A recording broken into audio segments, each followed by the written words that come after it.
رب العزة عما يصفون وسلام على المرسلين والحمد لله رب العالمين اللهم صل على سيدنا محمد وعلى آل سيدنا محمد وبارك وسلم اللهم صل على سيدنا محمد وعلى آل سيدنا محمد وبارك وسلم اللهم صل على سيدنا محمد وعلى آل سيدنا محمد وبارك وسلم۔ محترم بزرگوں اور دوستو، اللہ رب العزت نے اس کائنات کو بنایا۔ اس کائنات میں اللہ رب العزت نے زمین کو بچھایا، آسمان کو چھت بنایا، اور پھر زمین کے اندر پہاڑوں کو اللہ رب العزت نے میخیں بنایا۔ پھر زمین میں اللہ رب العزت نے کہیں چشمے جاری کیے، کہیں اللہ رب العزت نے ندیاں بنائی، اور کہیں اللہ رب العزت نے جنگل بنایا، اور مختلف یہ کہ اللہ رب العزت نے اس کائنات کو، پوری کائنات کو سجایا اور بنایا۔ اور قرآن مقدس کے اندر مختلف مقامات پہ انسانیت کو دعوت فکر دی گئی کہ میری کائنات میں غور کرو، میری کائنات کو دیکھو اور اللہ رب العزت کو پہچانو۔ اللہ رب العزت نے قرآن مقدس میں کئی جگہ پہ اس کی مثالیں دی ہے کہ کائنات میں غور و فکر کرو اور اپنے خالق اور اپنے مالک کو پہچانو۔ ہم دیکھیں سورج صبح نکلتا ہے، شام کو غروب ہوتا ہے، چاند اپنے وقت پہ نکلتا ہے، ستارے اپنے وقت پہ نکلتے ہیں، ساری کائنات کا نظام اپنے وقت پہ چل رہا ہے کہ سردیاں آتی ہیں چلی جاتی ہیں، گرمیاں آتی ہیں چلی جاتی ہیں، پھر بارشیں آتی ہیں۔ یہ موسم جو ہے اپنے وقت کے اعتبار سے چل رہا ہے۔ اللہ رب العزت کی جب کائنات میں غور کیا جائے گا تو پتہ چلے گا کہ اس کو کوئی سنبھالنے والا ہے، اور وہ جو سنبھالنے والا ہے وہ حی ہے، قیوم ہے، کہ زندہ رہنے والا ہے، اور ساری کائنات کو تھامنے والا ہے، ساری کائنات کا نظام چلانے والا ہے۔ افلا ينظرون الى الابل كيف خلقت والى السماء كيف رفعت والى الجبال كيف نصبت والى الارض كيف سطحت، کہ دیکھو اونٹ کو اللہ رب العزت نے کیسا بنا دیا ہے۔ اللہ رب العزت نے آسمان کو بلند کر دیا ہے اور زمین کو بچھا دیا ہے، پہاڑوں کو زمین کے اندر میخیں بنا دیا ہے۔ یہ پوری کائنات ہے، اور انسان اگر دور نہ جائے، اپنے اندر غور و فکر کرے، وفی انفسکم افلا تبصرون، اپنی باڈی کے اندر غور و فکر کرو اور اس کو بھی دیکھو، اللہ رب العزت کی ربوبیت، اللہ کی وحدانیت سمجھ میں آئے گی۔ اللہ رب العزت نے انسانی باڈی کے اندر پوری کائنات کو جمع کر دیا، اور یہ کائنات گویا کہ مختصر انسانی جسم بن گئی۔ دنیا کے اندر دیکھیں، زمین ہے تو اللہ رب العزت نے انسان کو مٹی سے بنایا، زمین کو انسانی باڈی میں شامل کیا، اور پھر اس زمین کو برقرار رکھنے کے لیے اللہ نے پہاڑوں کو میخیں بنایا، یا انسانی گوشت کو، انسانی مٹی کو برقرار رکھنے کے لیے اللہ رب العزت نے جسم میں ہڈیاں پیدا فرمائی۔ زمین میں اگر دیکھیں تو سبزہ ہے، پودے ہیں، اللہ رب العزت نے انسانی جسم میں بال اگا دیے، کہیں جنگلات زیادہ ہوتے ہیں تو سر میں بال زیادہ اگا دیے، اور کہیں دور دور ہوتے ہیں، ایک ایک ہوتے ہیں، تو اللہ رب العزت نے انسانی جسم میں بال مختلف اگا دیے۔ اور پھر دیکھیں زمین کے اندر کائنات میں سورج ہے، چاند ہے، روشنی کے لیے اللہ رب العزت نے انسانی جسم کے اندر اور انسانی کائنات کے اندر دو آنکھیں دے دی دیکھنے کے لیے۔ پھر دیکھیں زمین کے اندر پانی کہیں کڑوا ہے، کہیں میٹھا ہے، کہیں گرم ہے، کہیں ٹھنڈا ہے، اور زمین میں ہوا ہے۔ اللہ نے سب کو انسانی باڈی کے اندر، انسانی کائنات کے اندر جمع کر دیا۔ منہ کا لعاب میٹھا بنا دیا اللہ نے۔ اگر یہ میٹھا نہ ہوتا تو کھانے کو ہضم نہ کرتا، کھانے کو اندر نہ لیتا۔ آنکھوں کے پانی کو اللہ رب العزت نے کڑوا اور نمکین بنا دیا۔ اور پھر مختلف یہ کہ اللہ رب العزت نے پسینہ آتا ہے انسان کو، اور یہ پسینہ بارش کی بوندوں کی طرح گرتا ہے۔ پوری کائنات کو اللہ نے یہاں انسان میں جمع کر دیا۔ تو اس لیے قرآن نے کہا وفی انفسکم افلا تبصرون، دور نہیں جا سکتے، کائنات میں غور نہیں کر سکتے، اپنی باڈی میں غور کرو، اللہ رب العزت کی ساری کائنات تمہیں سمجھ میں آئے گی۔ اور پھر پوری کائنات کا نظام چلانے کے لیے اللہ رب العزت کی ذات عالی ہے، اللہ نظام چلاتا ہے۔ انسان کی اس چھوٹی سی کائنات میں نظام چلانے کے لیے اللہ رب العزت نے اپنا امر یسألونک عن الروح قل الروح من امر ربی، کہ روح جو ہے یہ روح اللہ کا امر ہے، اللہ کا حکم ہے۔ اللہ رب العزت نے انسانی جسم میں روح کو داخل کر دیا۔ روح ہوتی ہے، انسان برقرار ہے، چل رہا ہے، پھر رہا ہے۔ جیسے ہی روح نکالی، مٹی سے بنا ہوا انسان منو مٹی میں چلا جاتا ہے اور یہ باڈی واپس مٹی بن جاتی ہے۔ روح جو ہے یہ روح پورے جسم میں ہے۔ ہاں یہ کہ درجات مختلف ہے، دل میں زیادہ ہے، پھر دماغ ہے، پھر باقی اعضاء ہے، تو یہ درجات مختلف ہے کہ اس درجے میں زیادہ ہے، اس درجے میں کم ہے، لیکن ہے پورے جسم کے اندر، بال کے اندر بھی ہے، ناخن کے اندر بھی ہے، پورے جسم میں روح سمائی ہوئی ہے۔ کائنات کو دیکھیں اور سمجھیں تو اللہ رب العزت کا وجود بھی سمجھ میں آتا ہے کہ اللہ رب العزت پوری کائنات میں ہر جگہ ہر کسی کے ساتھ ہے۔ ہاں یہ کہ اللہ کی تجلیات کہیں زیادہ ہے کہیں کم ہے، کعبۃ اللہ پہ زیادہ ہے اور مسجدوں میں پھر کعبۃ اللہ کے بعد مسجدوں کا نمبر آتا ہے، پھر باقی کائنات کا نمبر آتا ہے، باقی دنیا کا نمبر آتا ہے۔ تو اللہ رب العزت جس طرح روح انسانی ہر جگہ پورے جسم کے اندر پھیلی ہوئی ہے، اللہ رب العزت بھی پوری کائنات میں ہے۔ اور روح جس طرح روح کا جسم نہیں ہوا کرتا، روح کو کوئی پکڑ نہیں سکتا، روح کو کوئی دیکھ اور چھو نہیں سکتا، بالکل اسی طرح اللہ رب العزت بھی بغیر وجود بغیر جسم کے اللہ رب العزت ہر جگہ ہر کسی کے ساتھ اللہ رب العزت کی ذات عالی ہے۔ تو اگر غور کریں انسانی باڈی میں اللہ رب العزت کی توحید، اللہ کی وحدانیت سمجھ میں آتی ہے۔ پھر کائنات پر ایک غور کریں، پھر انسان پر غور کریں۔ میں نے جو آیت پڑھی اس کا ترجمہ انشاءاللہ پہلے تمہید باندھ لو پھر ترجمہ کرتا ہوں۔ پھر کائنات پر غور کریں، کائنات میں پیڑ کھڑے ہیں، گویا کہ یہ اللہ رب العزت کی عبادت کر رہے ہیں، قیام کر رہے ہیں، کیونکہ قرآن نے کہا کلٌ قد علم صلاتہ و تسبیحہ، ساری کائنات اللہ رب العزت کے لیے صلاتہ و تسبیح، نماز بھی پڑھتی ہے اور اللہ کی پاکی، اللہ کی تسبیح بھی بیان کرتی ہے۔ تو اللہ رب العزت نے کائنات میں پیڑوں کو کھڑا رکھا، گویا کہ یہ قیام کی حالت میں ہیں، نماز پڑھ رہے ہیں، اللہ کا ذکر کر رہے ہیں قیام کی حالت میں۔ چوپایوں کو اللہ رب العزت نے جھکا ہوا بنایا، ان کی ڈیوٹی اللہ رب العزت نے یہ لگائی کہ یہ رکوع کی ہی حالت میں ہے۔ اور پہاڑ اپنی جگہ پہ ایک ہی جگہ ہے، اور اللہ رب العزت نے گویا کہ پہاڑوں کی یہ ڈیوٹی لگائی ہے کہ وہ اتحیات میں بیٹھے ہوئے ہیں اور اتحیات میں اللہ رب العزت کی تسبیح کر رہے ہیں۔ پھر حسرات الارض، جو زمین کے جو کیڑے ہیں، سانپ ہے، اس کے علاوہ یہ زمین پہ رینگتے ہیں، گویا کہ اللہ نے ان کی ڈیوٹی یہ لگائی ہے کہ یہ سجدے میں رہیں گے۔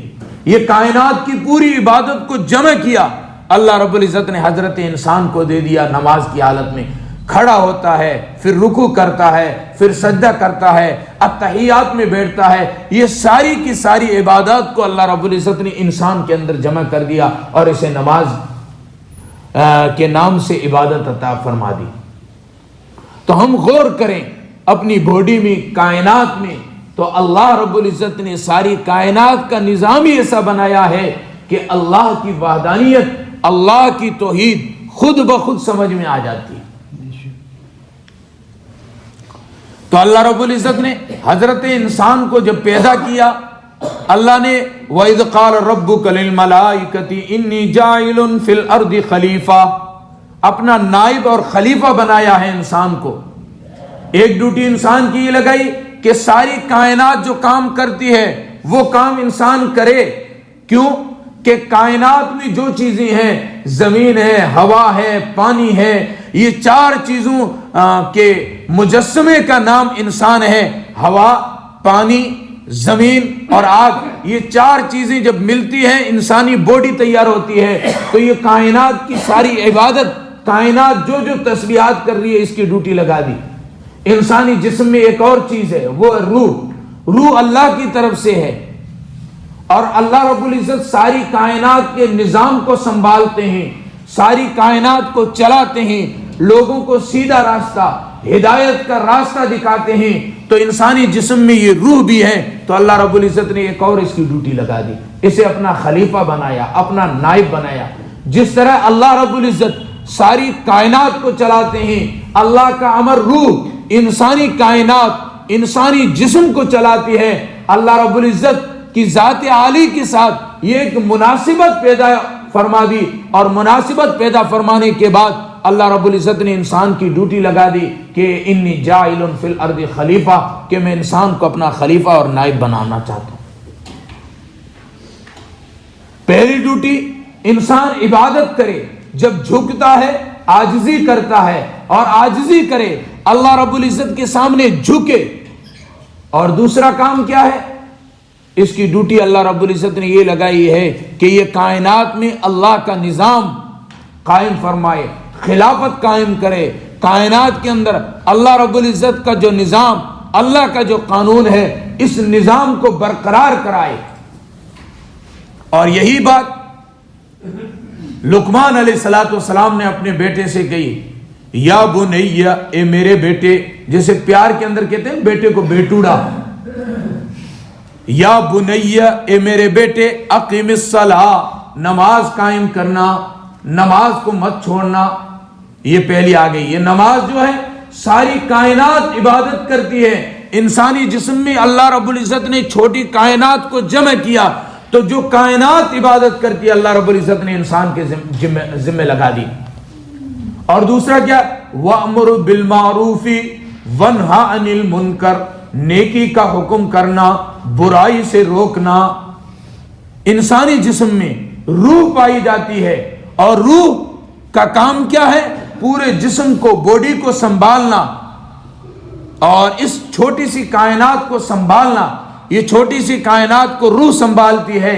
اللہ رب العزت نے اسی مناسبت سے انسان کی ایک اور ڈیوٹی لگا دی، وہ یہ ہے کہ جس طرح خود عبادت کرے گا، عاجزی کرے گا، اس کے ساتھ ساتھ لوگوں کی بھی اصلاح کی فکر کرے گا، لوگوں کو امر بالمعروف اور نہی عن المنکر کرے گا، کہ نیکی کی دعوت دے گا، برائی سے رکنے کی لوگوں کو ترغیب دے گا، کہ لوگ راہ راست پر آ جائیں، سیدھی راہ پر آ جائیں. یہ انسانی فطرت ہے.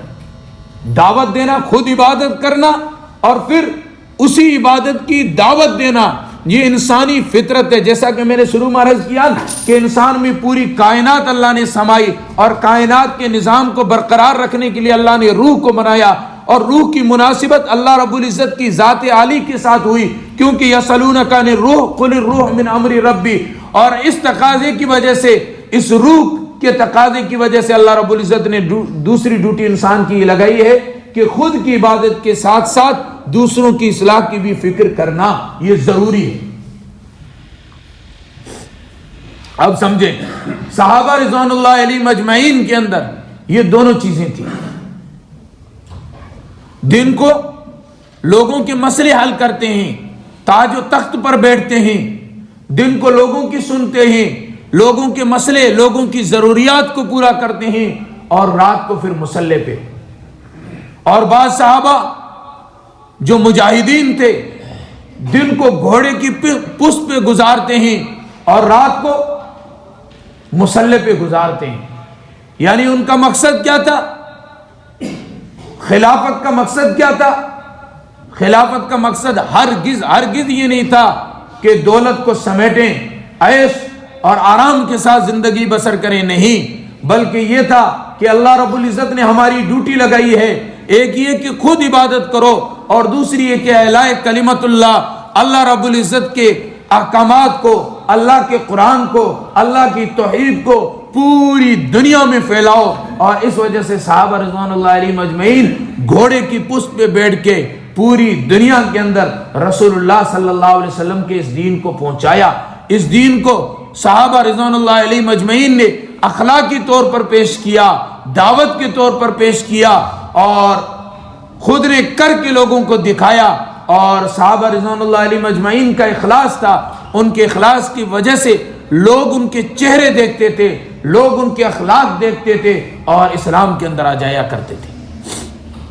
تاریخ کے اندر لکھا ہے کہ ہندوستان میں سب سے پہلے صحابہ رضوان اللہ علیہم اجمعین کی جماعت سندھ میں آئی۔ سندھ کے لوگوں نے سندھ کے بازاروں کے اندر صحابہ رضوان اللہ علیہم اجمعین کو دیکھا، ان کے اخلاق کو دیکھا، ان کے برتاؤ کو دیکھا، ان کے آپس کی گفتگو کو دیکھا۔ صحابہ کے اخلاق دیکھ کر لوگ مسلمان ہو گئے تھے، اور ان کا مقصد کیا تھا کہ اللہ رب العزت نے ہمیں کائنات میں بھیجا ہے، ہماری دو ڈیوٹیاں لگائی ہے، ایک یہ کہ عبادت کرنا خود، اور اللہ رب العزت کے حضور میں اپنی عاجزی پیش کرنا، اپنے آپ کو کچھ نہ سمجھنا، اپنے آپ کو مٹا دینا کہ سب کچھ جو ہے وہ اللہ ہے، اللہ اکبر کہہ کر سجدے میں چلا جانا اور اپنے آپ کو بالکل مٹا کے رکھ دینا۔ اور دوسرا یہ ہے کہ اعلاء کلمت اللہ کے لیے خلافت کو قائم کرنا، اعلاء کلمت اللہ کے لیے، اور اس کلمے کو اللہ کے احکامات کو بلند کرنے کے لیے، لوگوں میں نافذ کرنے کے لیے دنیا کے اندر دعوت دینا اور دنیا کے اندر چلت پھرت کرنا۔ تو صحابہ رضوان اللہ علیہم اجمعین میں یہ دونوں خوبیاں پائی گئی تھی۔ تو میں نے شروع میں بیان میں کیا عرض کیا، میں نے کہا کہ اللہ نے ہمارے جسم میں دو چیزیں رکھی ہے، ایک جسم ہے جو پوری کائنات کے ساتھ مناسبت رکھتا ہے، کائنات میں جو چیزیں ہیں اللہ رب العزت نے اس کی چھوٹی چھوٹی شکلیں ہماری باڈی کے اندر جمع کی، تو جو کائنات کی عبادت ہے کل قد علم صلاتہ و تسبیحہ، کہ میری کائنات کی ہر چیز نماز بھی پڑھتی ہے، تسبیح بھی کرتی ہے، وہ کائنات کی ساری عبادت کو اکٹھا کر کے انسان کو دیا کہ انسان عبادت کرے۔ اور دوسری چیز انسانی باڈی میں روح ہے، اور روح جو ہے یہ پورے جسم کو چلاتی ہے، پورے جسم کو برقرار رکھتی ہے اور پورے جسم پر محیط ہے، اور اس کی مناسبت اللہ رب العزت کی ذات عالی کے ساتھ ہے۔ یسألونک عن الروح قل الروح من امر ربی، تو اس روح کا تقاضا یہ ہے کہ اللہ رب العزت نے انسان کو نائب اور خلیفہ بنایا ہے، خود بھی عبادت کرے، دوسروں کو بھی دعوت دے، اعلاء کلمت اللہ کے لیے، کلمے کی اس دعوت کو بلند کرنے کے لیے، لوگوں تک پہنچانے کے لیے اپنے آپ کو اس عمل کے اندر لگائے۔ تو دو ڈیوٹیاں عائد ہوتی ہیں انسان کی، ایک خود عبادت کرنا اور دوسری پورے عالم کے انسانوں کی فکر کرنا کہ وہ جہنم والے راستے سے بچ کر جنت والے راستے کی طرف آ جائیں۔ اللہ رب العزت مجھے بھی آپ حضرات کو بھی عمل کی توفیق عطا فرمائے۔